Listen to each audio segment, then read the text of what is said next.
عیسی هغې ته وفرمایل ولې تاسو ډیوه د لوښي یا د کټ لاندې کېښودو دپاره راوړی او ولې هغه تاسو په ډیوټ نه ږدی څه خو داسې پټ څیز نشته چې ښکاره به نه شي او نه داسې پټ راز شته چې هغه به ښکاره نه شي که څوک د اورېدو غوږونه لري نو هغه دې واوري عیسی دا هم وفرمایل ما ته توجه وکړئ چې څه اورئ نو چې څنګه تاسو د بل ناپ تول کوئ دغه رنګ به ستاسو ناپ تول کولی شي بلکې لږ څه زیات ځکه د هر چا سره چې څه وي هغه له به نور هم ورکړی شي خو د چا سره چې نه وي هغه نه به هغه څه هم واخیستی شي چې ورسره وي عیسی وفرمایل د خدای پاک بادشاهي داسې ده چې که یو سړی تخم په ځمکه کې کري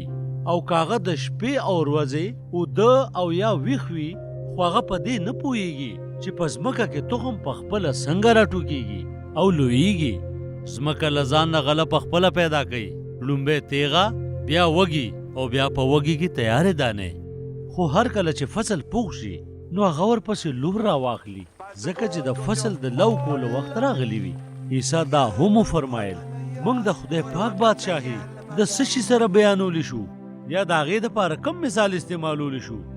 دا د شړشمو د هغه تخم په شان ده کله چې په ځمکه وکرلی شي دا په ځمکه کې د ټولو تخمونو نه ورکوټې وي نو چې وکرلی شي دا د باغ د ټولې کروندې نه ډېر لویږي او دومره لوی څانګې خورېږي چې د هوا مارغانې په سوري کې جال جوړوي هغه به کلام دغسې په ډېرو مثالونو ورته اورولو څومره چې هغې برداشت کولی شو هغه د هغې سره د مثالونو نه بغیر کلام ونه کو خو ځان له خپلو موریدانو ته هر څه واضحه کړل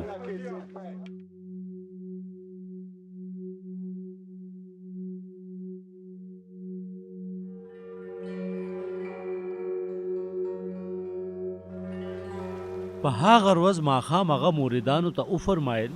راځئ چې د دریاب پورې غاړې ته لاړ شو هغې ګڼه پاتې کړه او موریدانو هغه د ځان سره په کښتۍ کې بوتلو په کومه کې چې هغه ناستو او د هغه سره نورې کښتۍ هم وې خو په دریاب کې یو زورور طوفان راغلو چپو کښتۍ داسې ووهله چې ډوبېدو ته نږدې شوې وه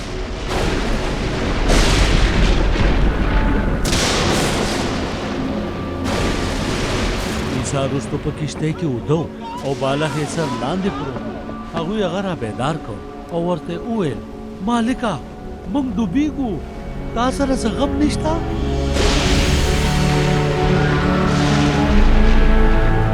هغه بیدار شو باد یې ورټلو او دریاب ته وفرمایل چې آرام شه ودرېږه